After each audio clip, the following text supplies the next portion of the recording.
I greet you from Arihala Ministries Prayer Room with Amanda LaRue presenting Real Talk for Women. We help women heal, grow emotionally, discover their redemptive purpose, find their identity in Christ, and develop amazing relationships. I am currently teaching on different topics to empower women to shift the spiritual atmosphere in their lives, families, workspace, communities. I trust you will also learn and grow into a mature walk with God. Enjoy the session.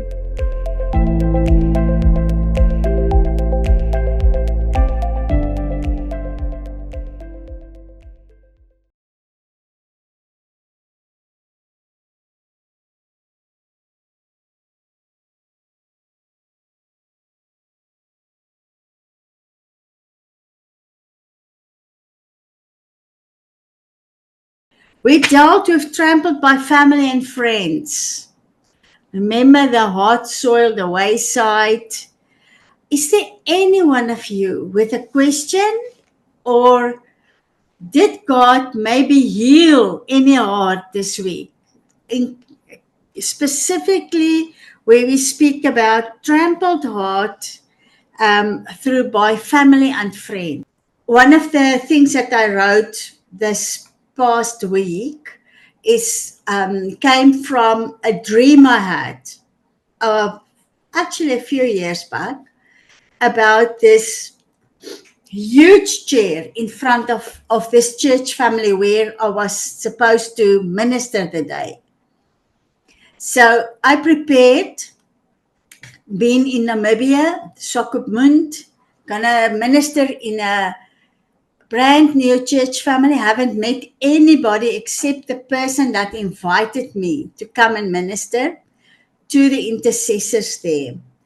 And it was a little bit demakar with where do I stay, where do I sleep. And anyway, at last I got to the house where I would stay. And I was a bit tired the afternoon, and I decided I'm going to take a nap and then I will go through my notes. And I fell asleep, and I had this very clear, vivid dream about this church. And God showed me 3 people that's in the worship team. 2 people in the worship team actually, and the pastor. I haven't met the pastor before. And God, in the dream, He showed me the pastor and 2 people in the worship team. And then I saw this like a kingly chair in front of the church. And on the seat of the chair happened to be all different kinds of files.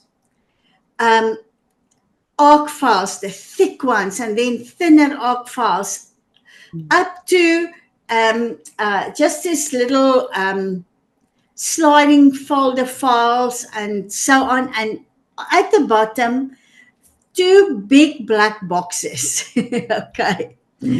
And in the dream, God spoke to me, and He said to me that the church family, they can't take their seat in Christ because of the files. And He asked me, sort out the files.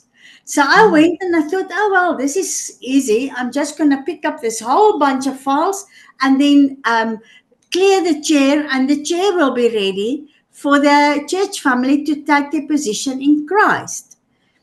And then when I came to the chair, I took the thinner files, like flip files and so. And as I pick it up, I felt, yeah, but these guys are quite heavy. You know, it's not as if I can pick up a pile of files. I must do it sort of 1 by 1, 2 by 2.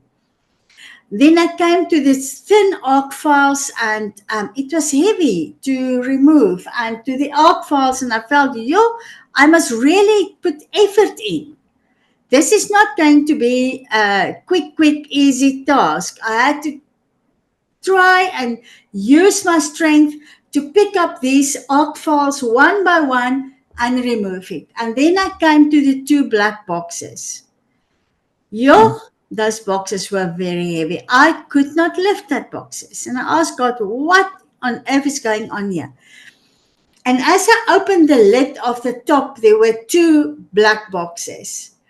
The lid, it was filled up with accusations, gossips, slander, all words against each other. It was filled up with the words of the church family, of the people in the church. And it was so heavy. I tried to pick up that top box. It was so heavy. It was nearly impossible for me to pick it up. And I woke up and I realized that God is showing me what is actually, I want to say, robbing us from being seated in Christ in heavenly places, individually and corporately. So there's a place where my heart attitude, where the soil of my heart influences not only my life, but it influences the people around me. Family members, yeah? Church family. And I can be one of the reasons why a church family does not function from out heavenly perspective. They do not operate from heavenly perspective, but from a soulish, fleshly, academic perspective. So it's not the kingdom of God ruling through me on the earth, but my own kingdom. What I want, how I want it, my will, not God's will. And I realized while we were doing the trample by family and friends, that maybe some of us have little black boxes. And it's closed, the lid is on. We don't think about it every day, but that black box is occupying your seat, my seat, on my royal chair, representing my seat in Christ. I am seated in heavenly places. This place of being seated in heavenly places is the place of rest in God. This is Hebrews 4. It is the place of rest in God, because Jesus did not only come and restore my authority, the dominion. He did not only give me delegated authority, like Adam and Eve had in the Garden of Eden, where they were planted in the presence of God, in this tranquil place, where in the absence of sin, in the Garden of Eden. He came and he took me out of this world that is sinful, that is struggling, that is unloving, that is striving continuously for love. But he came and he placed me in Christ, in love. He came and he poured out the heavenly character of Christ in me, saturate me with love. So as the son of God, as the daughter of God, I do not have to strive for love. I do not have to strive for a position. I do not have to strive for recognition. I do not have to strive for acceptance, because he has positioned me in him. And he is the one that is surrounding me day and night. And he promised, he said, What can separate you from my love? What? What on earth? What is there that can separate you from my love? And then he lists all those things in Romans. Can this separate you? No. Persecution? No. Hardship? No. And he says there's nothing that can separate us from the love of God. But the thing that we need to understand with the heart issue is God beckons us to operate from a place of guarding our hearts. Guarding our hearts. And this place is a sacred place where I pursue the heart of Christ above anything else. It is a sacred place. So I am no longer allowed to defend myself. I'm no longer allowed to be self-righteous, self-gratifying, where I want self to be gratified. My will, I, me, myself, and my shadow. I am the most important. But this place in Christ is, and we can fully occupy our position in the Lord if we are willing to die to self, because self opposes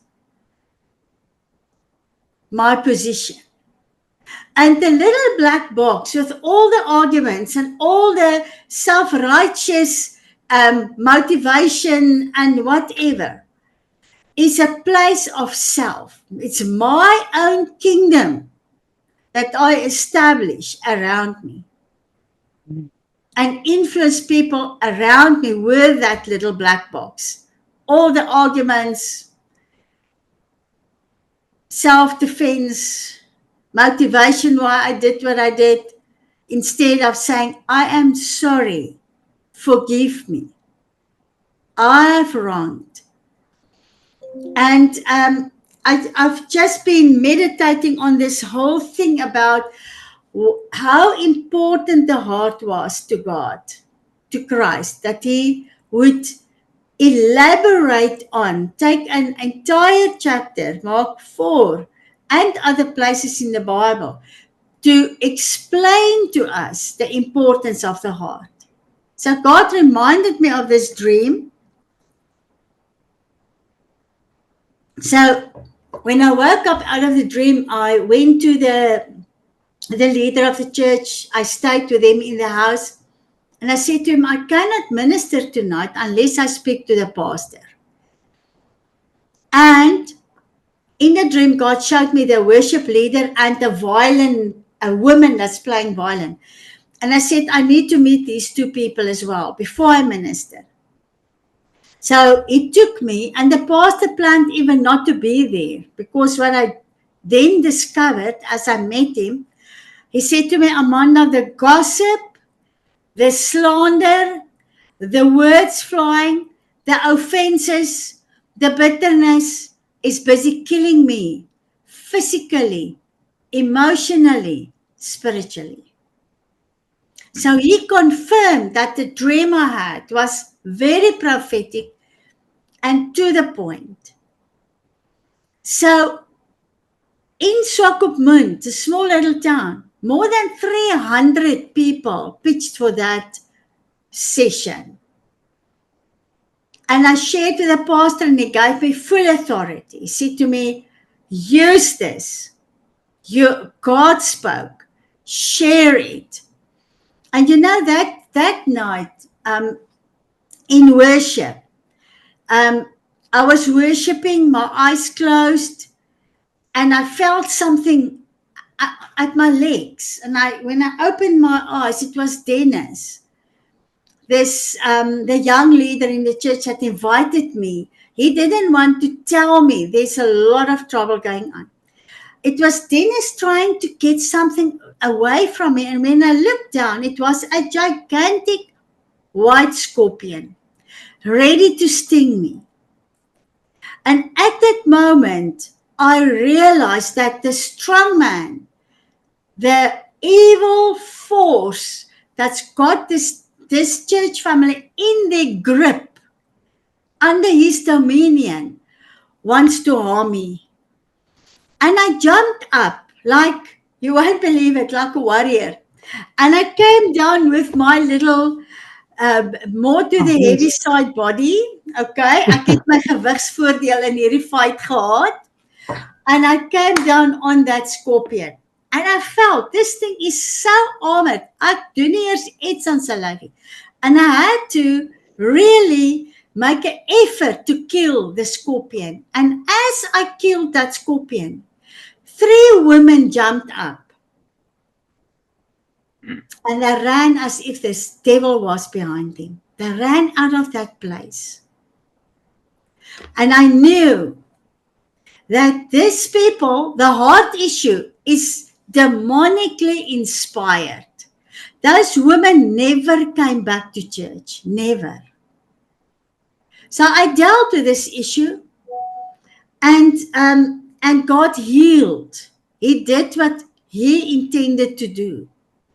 So what he spoke to me even early this morning, we have a choice. If we sort out our heart, what we actually do, we choose to sit on our kingdom, to be seated in Christ with a kingdom perspective, where the kingdom of God and his righteousness is our ultimate focus. If I choose to keep my little black box, I choose to be seated on a chair or on a throne in my own kingdom. I'm building a soulish, inspired kingdom around me, thinking it's the kingdom of God. So we need to take this thing very serious. Forgiveness softens the heart. And I think most of us have done 70 times 70. But I just want to give you a few points on forgiveness and how to deal with this trampled heart by family and friends. And this is something we cannot choose. It will happen. It will come. People will trample. People near you will trample. Sometimes I will not even, it's not intentional. But it's going to happen. We don't have a choice in it. But the choice we have to make is to walk in forgiveness, unconditional forgiveness and unconditional love, day and night. And as I said last week, I think we need to guard our minds, train our minds to be ready for action. So when this thing comes, that I can immediately on the spot just set free. Father, I forgive this person, or I forgive myself. I set this person free. I set myself free. Lord, just come and inhabit this area of my heart. Help me not to harden my heart. Help me not to take offense. Help me not to add something to the little black box, okay? So forgiveness restores a soft heart and opens us to the seat of God's word. So forgiveness is very important to soften our hearts. The disciples of Jesus, they pursued forgiveness very aggressively. And we as the disciples of Jesus should aggressively, intentionally pursue forgiveness.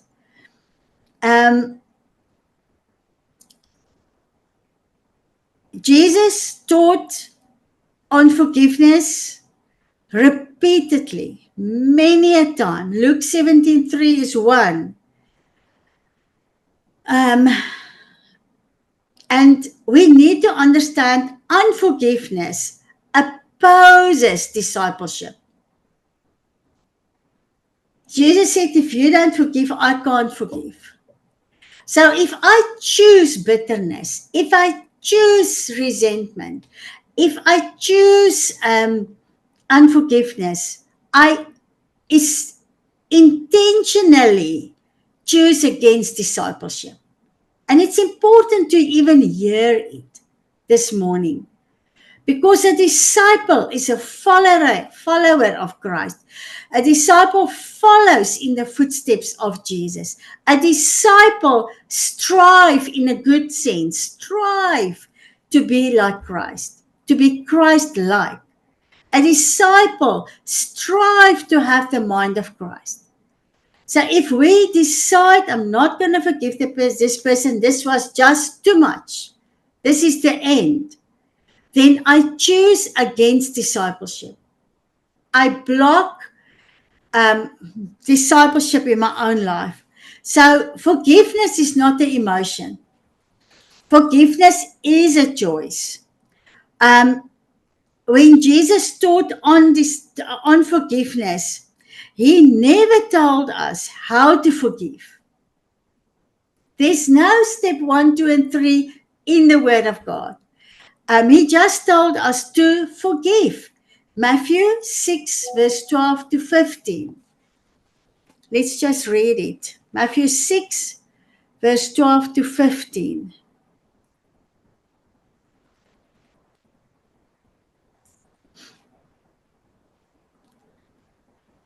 And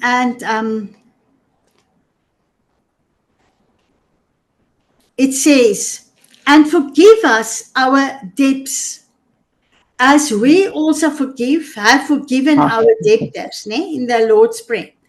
And lead us not into temptation, but deliver us from evil. For if you forgive others their trespasses, your heavenly Father will also forgive you. But if you do not forgive, every other person, if you do not forgive others their trespasses, neither your Father forgive your trespass. So it's very clear the way that Jesus commanded us, beckons us to forgive. There's no step 1, 2, and 3. First, go and lie on your bed. Make peace with what happened. Wait until a feeling comes over you.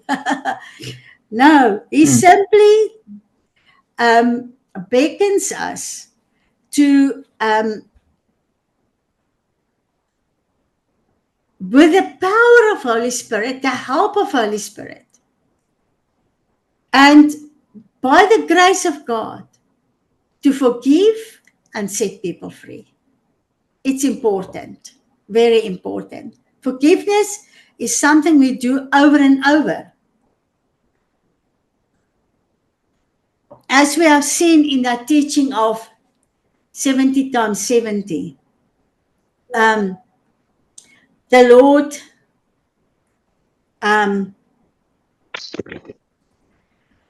in Matthew 18:22, he directed us, he gave us an instruction that even if we have to forgive the same person 70 times 70 in one day, that's his will, what he wants us to do. So when we feel unforgiveness trying to creep back in and harden our hearts, we need to stop right there. As I always say, find yourself a quiet place, even if you have to go to the bathroom, and say, Lord, I bring my heart before you. I feel something is trying to creep into my heart.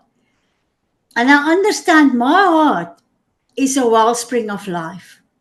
And I do not want this unforgiveness or this bitterness or this resentment in my heart.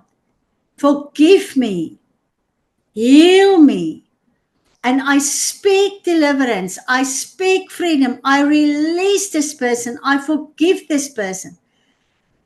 And Father, your word says in John 20:22, who I forgive, you will forgive. Father, I pray that you forgive this person. You forgive this person in Jesus' mighty name. Ek wil sommer net gou sien wat sê Franzali. Okay, nee. Weet nou nie wat sê hy nie. Corrie ten Boom, Tramp for the Lord. She says the people she worked with after World War II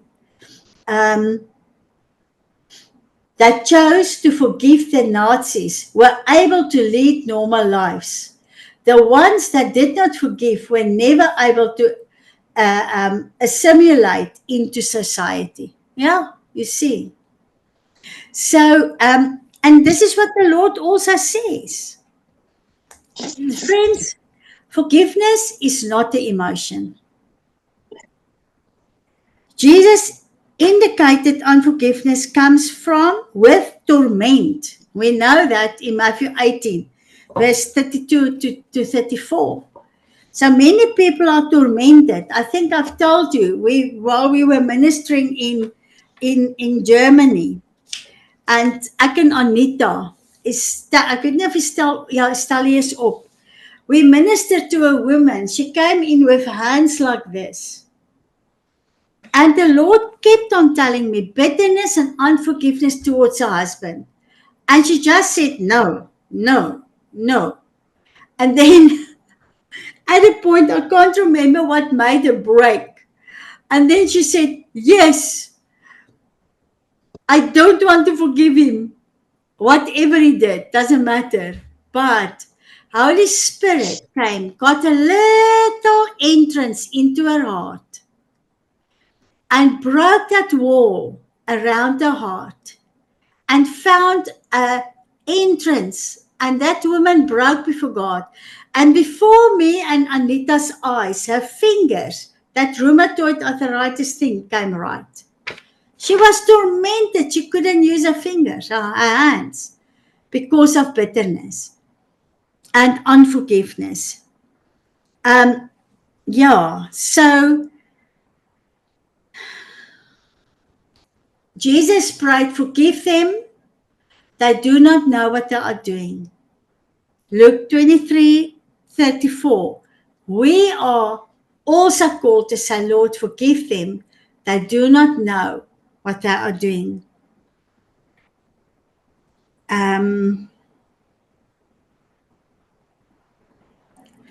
The other thing is we forgive without even a person coming to apologize. So you don't forgive because you expect the person will come and say, I was wrong, you were right. That's the wrong chair. That's my self-kingdom chair, okay? But if I say, I forgive you wholeheartedly, it's for my King I'm doing it. Because I love him. Because I want to obey him. Forgiveness glorifies the King of glory. Because we choose to do what he did. Amen. I just want to quickly scan. When we forgive, it is truly what John 20:22 says, who we forgive, God forgives. In other words, a forgiveness asks that God and not judge the person. It set that person free from judgment. Because who I forgive, God forgives. And Acts 7 verse 60, I just want to go quickly to Acts 7 verse 60. And falling to his knees, he cried out with a loud voice, Lord, do not hold this sin against them. And when he said this, he fell asleep. Jesus. Do not hold the sin against them. Jesus said, as the Father has sent me, I sent you. What I did, you will do. He continuously forgave. He is still doing it. His blood is still active to forgive. The moment I say, Lord, I am guilty, I confess this as a sin. Forgive me. That very moment I can receive. And the Lord wants us to live the same life. So as we forgive, Jesus also immediately forgive. Amen? So this is how I take the weight from that little black box. Can you imagine? It was just small little black boxes. I couldn't lift it because of the accusations and the judgments, the words spoken against each other in that church. Yella? Sometimes the Lord uses the dreams He gives me where I minister to minister to me for days in a row. Because we cannot minister at people and not allow that word to penetrate my own heart and to soften my heart. Amen? So, for today, I just want to bring a last thing that can trample your heart, to make it hardened heart. And that is unbelief. Okay? So, on the waysides, between fields planted, what else but humans can walk there? It's animals, isn't that so? And I've just done a very short little, ek het hom net gekry, want ek het hier 'n ding gesien. Where in the word does God refer to an animal in connection to my heart, maybe? But I found a scripture in Psalm 73:22 that says, I was senseless and ignorant. I was a brute beast before you. Okay.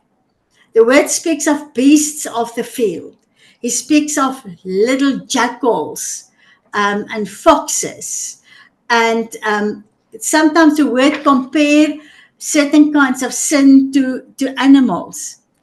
But what can be like an animal, like a donkey, like an ox, like a sheep, like a horse, trampling my heart to harden my heart? And the one thing is it that I have authority over and that I have to guard against is unbelief. And there's many ways that unbelief can enter my heart. But what I've seen in my life, when I work with Christians that are addicted to TV, your eye gate is deeply connected to how faith is developed in your life. Why is it like that? Because Hebrews 11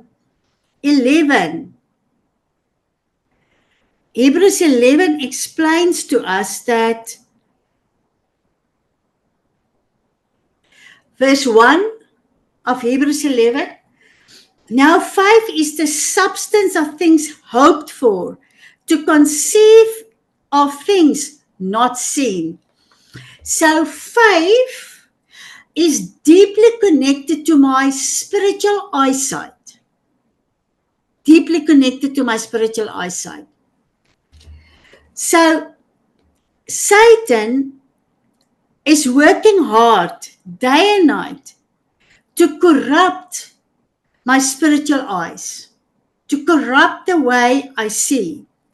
That's why in Ephesians 1, in the apostolic prayer that Paul prayed, in verse 18, he says, okay, in verse 17, he prays for that God will give us a spirit of wisdom and of revelation in the knowledge of God. That's what he started to pray in verse 17. And then verse 18, he says, having the eyes of your heart enlightened, that you might know what is the hope to which he has called you, So your spiritual eyesight is deeply connected um, to the hope, to understand the hope to which God has called you and called me. What are the riches of his glorious inheritance in the saints? So, to see my inheritance spiritually is, I need enlightened eyesight. I need that. It's very important. So that's why unbelief is deeply connected to how I see spiritually. And Satan is working hard to trample my heart, the soil of my heart, to blind my eyesight with unbelief. So it's important to understand. And he says, without faith, it is impossible to please God. So in verse 1 of Hebrews 11, faith is the assurance of the things hoped for, the convictions of things not seen. In other words, God opened my spiritual eyesight and He take me into the future and He show me the destiny plan of God for my family, for my son, my daughter, myself, us as a couple, my family line, doesn't matter. So I can visually, with my spiritual eye, see the future. This develops a hope in me. The hope that is also connected to the hope of glory, the glory of God that's being poured out in me. And the only way, or the most effective way, that Satan can work against your faith and your hope of a bright future, of a destiny in Christ, of God's absolute redemptive plan for us, is by defiling our eyesight. That's why TV and all the visuals is so in my face, and so I want to say accessible, because Satan has planned a strategy to defile the eyes of my understanding.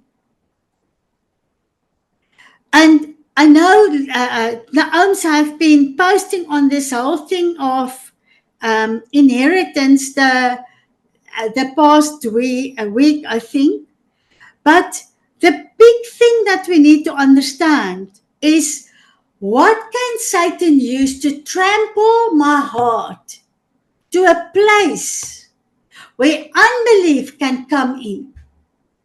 What is it that he can use? What is this animal, this beast, that he can use as this psalm wasn't written by Paul, but by Asaph, okay? By Peter, David, I mean. Sorry, man. Psalm 73:22 wasn't written by David. It was written by Asaph. He was a worshipper who acknowledged how far he himself stayed in his understanding. He strayed away. He strayed from God. And from the knowledge that God actually bestowed on the worshippers to write songs. You understand, David had songwriters and worshippers, paid 2,000 of them, and Asaph was one of them. So when envy, strife, bitterness, when we look at TV programs that oppose the nature of God, that oppose the nature of Christ, that oppose the kingdom of God, I open myself to be trampled by the beast of visual influence. And before I know it, I can open for unbelief. And unbelief is a huge opposition to a soft heart, to a soft heart, to a fertile soil, to a heart that can actually receive the seed of the Word of God and allow it to impact. So, cultural influence, something that I've been observed the past weeks in my own family. I'm talking about people near me, and it's not my husband, okay? But just family in general, and Christians. The political climate, what people see on TV, is hardening hearts. People that I've never heard speaking racistic things are now turning out very racistic. I just had it this weekend as well. And they have nothing good to say about other nations. Doesn't matter whether it's Zulu, Xhosa, Pedi, Venda, or Portuguese, or French, or whatever. They just don't have anything good to say about other nations. Why? The TV, what they see, the eye gate, that is supposed to be the gate that the Holy Spirit opens so I can see the future. I can think futuristic. I can war with the end in my mind's eye. My daughter, God has revealed to me, this is what she will become one day. This is so I can war with what God gave me. My son, my husband, God gave me a vision. I will not turn away from this vision. But the visual things that we see, even reports. We have been speaking a lot this weekend about the reports I received to Francois and Espia at their birth. Both of them, I've shared it with you many times. Both of them had bad reports concerning their skull, their brain capacity, and their destiny. We were speaking about what a phenomenal team they are. Francois had one or another syndrome, according to, and it's not that doctors lied. That's not what I say. They can only write what they see. But what is the vision that God gave you for your son and your daughter that you will take to war with? So that there can come alignment with heaven and earth. Instead of unbelief coming into me. And we were speaking this weekend, if I, as a daughter of God, did not know the voice of God the way I knew it as a young mama, my sons, their destiny would definitely not be look the way it looks today. And this is what I'm talking about. We are influenced by reports. What we see in the physical influence what we see spiritual. That's why Satan works visual.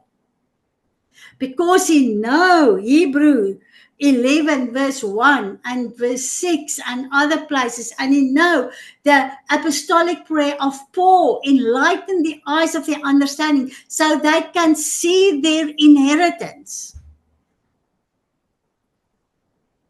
Open my eyes that I can see. We sing that song. But then, once we start to see, we allow physical things to influence the eternal vision of God for our lives, for other people's lives. You know, there's these scammers. They phone you and they say they phone from Bloemfontein, I think from the police station in Bloemfontein. I don't know who of you might have received this. But it just happened that they nearly caught my daughter-in-law, Marley, in this trap. She was devastated. So they phone you and they say that they are phoning from the special department in Bloemfontein. It's a soos 'n speerafdeling. Jy weet, somehow or another. I can't remember what I said because I just found me yesterday. And then they actually got a pakkie from you, a parcel, and there's drugs and ID cards and stuff in, and it's sent from you with your ID and whatever. Anyway, they nearly caught my daughter in love because she wrote me and she said, Mom, please pray for me. I can't talk. This is serious. My life is at stake. And I said to her, what on earth can be such a secret that I don't know? We are your warriors. I want to know what's going on. What is this? And then she told me the police is on, and they phone her with video call. They sit in police clothes in an environment that looks like a police station. The scammers have put up these things. And you see, God says, train your mind for action. So when stuff come your way, and it is fake, and it is a setup, that you can discern what is going on. So anyhow, we got them off, and we spoke to the real guys in the police, and they said it's scammers. So in the end, they come up with a 10,000 rand bail. Then they can fight for you. Okay, so they want this money. But anyway, so they found Baron, and he happened to stand next to me in the office, and I said, darling, listen, don't even entertain, just give the phone to me. And I just said to this man, listen, you need to repent. You're going to hell. You need to come free from this scam. We know it's a scam. Stop it. Stop it, stop it, stop it. Repent. Anyway, on the end, he started to say, Amen. Amen. I said, my friend, do you understand? When you say Amen, you say, I agree with you, God. So even today, it might be your day that you will be delivered by law from the scam spirit that's on you. But anyway, yesterday they phoned me. Same people, exactly the same story. And I thought, what will it take to get these guys to understand that they are deceived, they are blindfolded by the God of this world. And it's only when we operate in unbelief that we can fall for scams and things like that. And a woman phoned me. It was a woman speaking to me. Now she's phoning from Bloemfontein. Now I know the story. The pakkie, and it was on its way to some place in Arabia. Can't remember. And I said to her, listen, I didn't send any parcel, but I just want to tell you, you have found the absolute right person. Because I know something you don't know yet. I said to her, you are deceived. You need Jesus. He loves you. And he wants to rip this veil from your eyes today. He wants you to see your destiny. He's got a destiny for you, and Satan has got a destiny. And Satan visualized you in prison, and the Lord visualized you in freedom. You must choose. You must repent. And you know what she said to me? I don't want to listen to you. You must listen to me. And many times as Christians, God sends somebody on our path, and we say, I don't want to listen to you. You must listen to me. And I said to her, all I want to say, Jesus loves you. He made a way out. If you don't repent, listen to what I say. Satan see you in prison. And you will surely end up right there. Stop what you are doing. So it's as if the Lord used these things to tell me again. Friends, God is speaking to us. Sort out your heart. Take note of what you watch. Satan wants to defile your eye gates so he can blind you and with unbelief.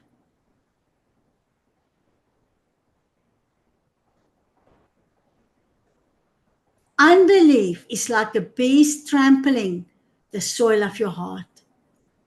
The difference between humans trampling and beasts, we have control over what we watch. We don't have control. I mean, Lene, anybody can come and speak to her. She doesn't have control over the words, but she's got control over what you watch on TV. We all have that. What we behold is what we will become.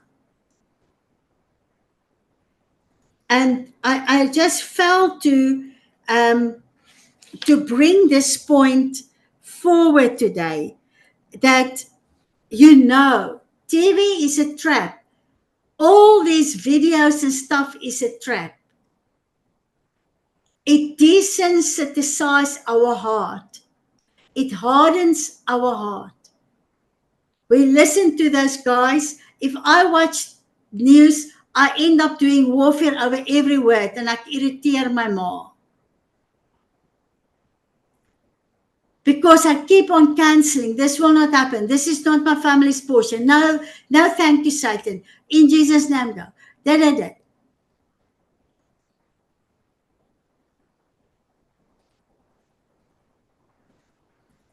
Culture, political views, all those things can act like a beast, trampling the soil of my heart, make it hard. Unbelief comes in, and then before I know it, there's a veil. And that's why I think it's in 1 Thessalonians 2 or 5, where the word of God says that when we keep on with lawlessness, in other words, we keep on doing things that we know opposes the kingdom of God, God will release a strong spirit of delusion.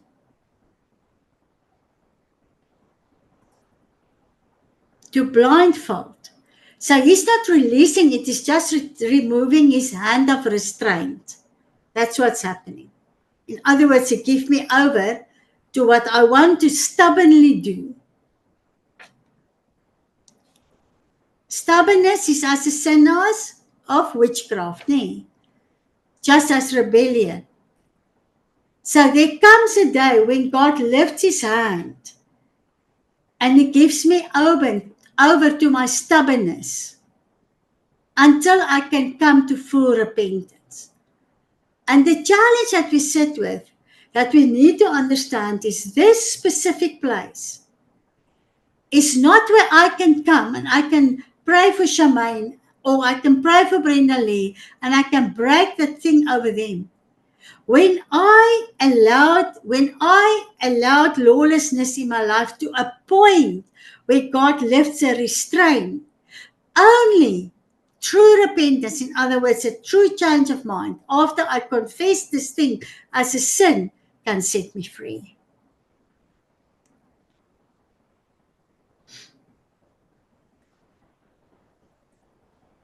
Ek wil net gou vir julle daai skrif in Tessalonisense gee.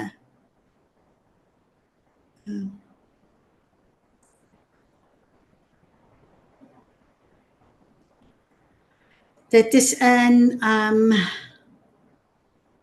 2 Tessalonisense 2, ja, vers 11 tot 12.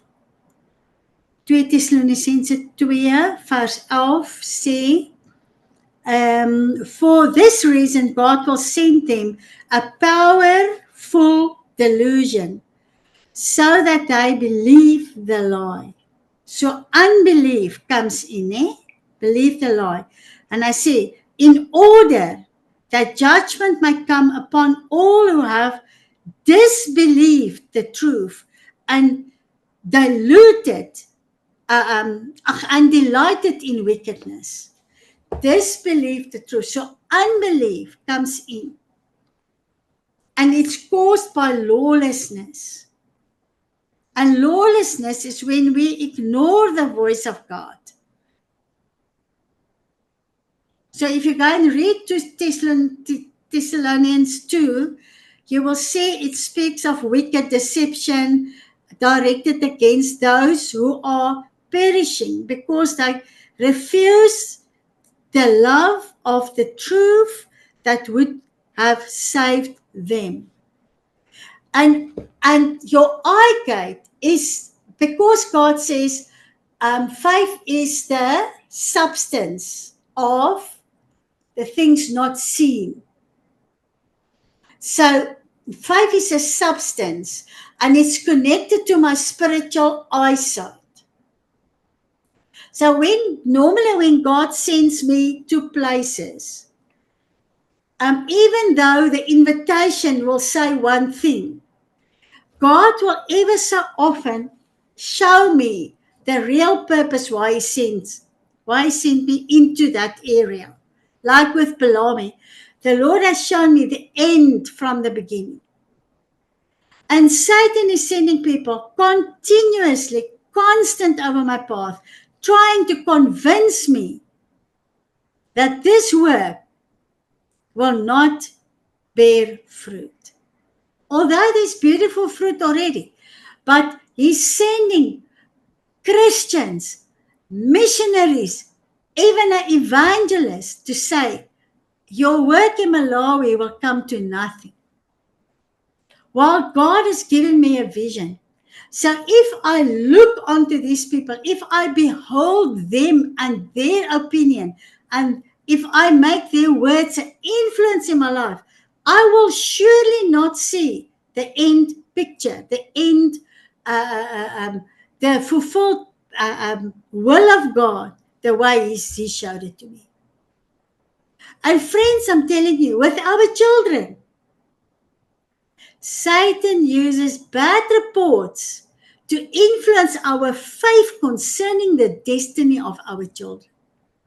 And as women, he uses bad reports to influence us the way. He will use every little mistake your husband do to influence the way you pray for him and to be his helper, destiny helper. My husband's first line destiny helper is myself. It's not other people praying for him. It's not other people's opinion. In fact, God said, I am his helper. And this is the same with you. So where there's unbelief in his heart, don't let it influence you. Let it provoke you to intercede for him and come against that veil that Satan, he says, the God of this world has blinded the minds of the unbeliever.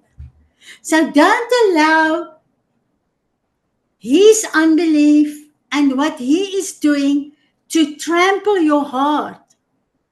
Rather, let it provoke you to intercession.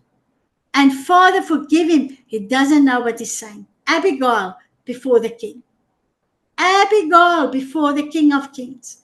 Father, forgive him. He doesn't know what he's saying. Father, lift the veil in Jesus' name. Let him open his spiritual eyesight. Let him see your divine work, your divine move, your love, your whatever. You know, God has spoken to me over and over this week. He says, sons of God operate from a place of love. They are not contending for love. Sons of God are secure in the love of the Father. They are not battling or fighting or striving for the love of the Father.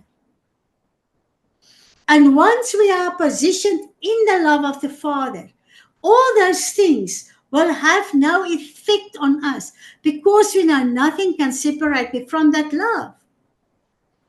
So to deal with my trampled, hardened heart, I need to thoroughly connect to the love of the Father. I need to be secure in the love of the Father.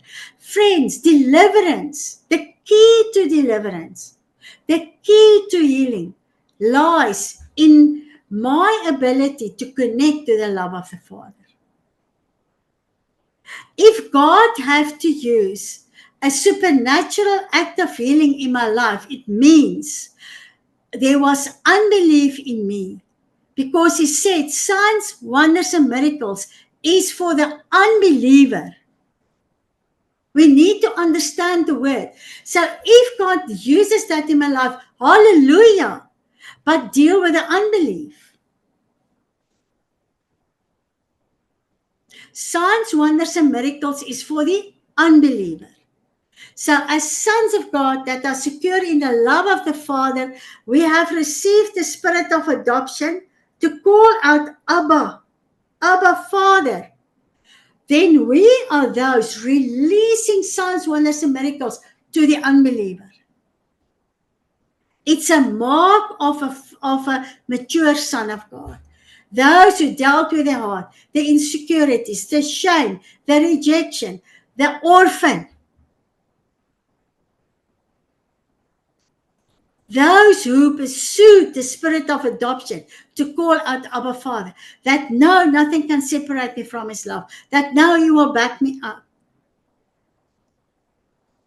And my heart's condition determine how this word can influence my lifestyle and my character and how I deal with people in life. So I hope it helps you really to understand how important also my eyes is connected to the soil of my heart. And that Satan can use what I see, what I hear, to trample my heart hard like a beast, like an animal. Gaan kyk maar, almal wat lief is vir die wildtuin. Jy kan sien waar die diere altyd loop. Dat padjie is hard geloop. The beasts trample the soil to harden soil. And the most important beast is unbelief. Amen. So, with that, I just want to conclude the session. And I really pray this morning, Father, I just want to bring 2 Thessalonians 2 before you. And Lord, I know that not myself or one of my sisters want to prevail in lawlessness, want to keep on in lawlessness, want to align our hearts with the lawless one. But we want to align our hearts with Christ, our Redeemer, our Savior, the one that is the hope of glory in my life, in our lives. And Lord, I want to ask you that you forgive us for our stubbornness, for stubbornly continue with lawlessness, by not forgiving, by not setting free, by not releasing, by not desiring the salvation of those who persecute, hurt, or trample the soil of our hearts. Although Holy Spirit is prompting us, is warning us concerning some of the things we watch on TV, we stubbornly continue. And we think we are immune to the people swearing and using the name of God in vain and doing and saying things that's directly opposing you and your kingdom, Lord. Forgive us for being lawless. And Father, I pray today that you open the eyes of our understanding, starting with me, Lord. Open the eyes of my understanding. Open the eyes of our understanding. Let us see your destiny plan for us. Let us see the fullness of the inheritance we have in you. Let us see the calling you have placed in us. Let us see the destiny of our children, husbands, family, those where you want to use us. Let us see our own destiny in you. Father, open our spiritual eyes. Show us how we minister to people. Who is the people? How does it look like? 1-on-1, 1-on-100, 1-on-1,000. Doesn't matter. Let us see. Father, I pray that you remove unbelief from our hearts. Forgive us for opening our eye gates so we can become cynical and suspicious and accusers of the brethren. Forgive us for that, Lord. Father, heal us from stubborn-heartedness.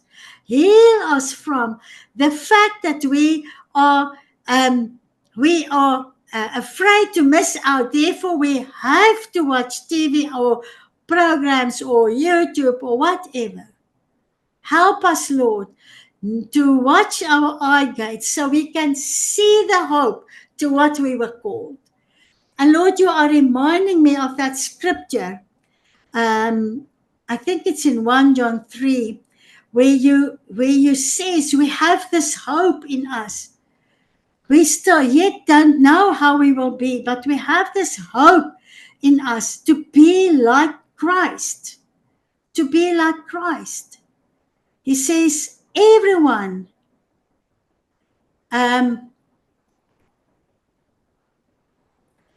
it is in 1 John 3, verse 1 to 3 that the Lord just laid this on my heart. And Father, I pray this over us all today. See what kind of love the Father has given to us, that we should be called children of God. And so we are. The reason why the world does not know us is that it did not know Him. Beloved, daughters of God, we are God's children now. And what we will be has not yet appeared. But what we know, that when He appears, we shall be like Him, because we shall see Him as He is. And everyone who thus hopes in Him purifies himself as He is pure. And Lord, this is what I'm praying. Purify us by your Spirit, the Spirit that comes and convict us of sin, that leads us out of a place of stuckness and bondage, right into a place of freedom, into your love, Lord. Father, I pray, baptize each one of us with your love. Lord, baptize us. Lord, we want to purify ourselves because we have this hope to be like Jesus. Lift the veil from our eyes. Remove unbelief from our hearts. Help us, Holy Spirit. Strengthen us to stir up our holy faith in God. Lord, your word says, without trusting God, it's impossible to enter the rest. I pray that you remove far from us everything that opposes our trust in you. Because we want to enter your rest. We want to live from a place of rest. In Jesus' name. Amen and amen. I hope this podcast blessed you and you will continue visiting us here at Ariella Ministries. Please remember to like, subscribe, and leave us a comment below. Also, click the bell notification to receive a notification when a new video is uploaded or when we are live. Have a blessed day.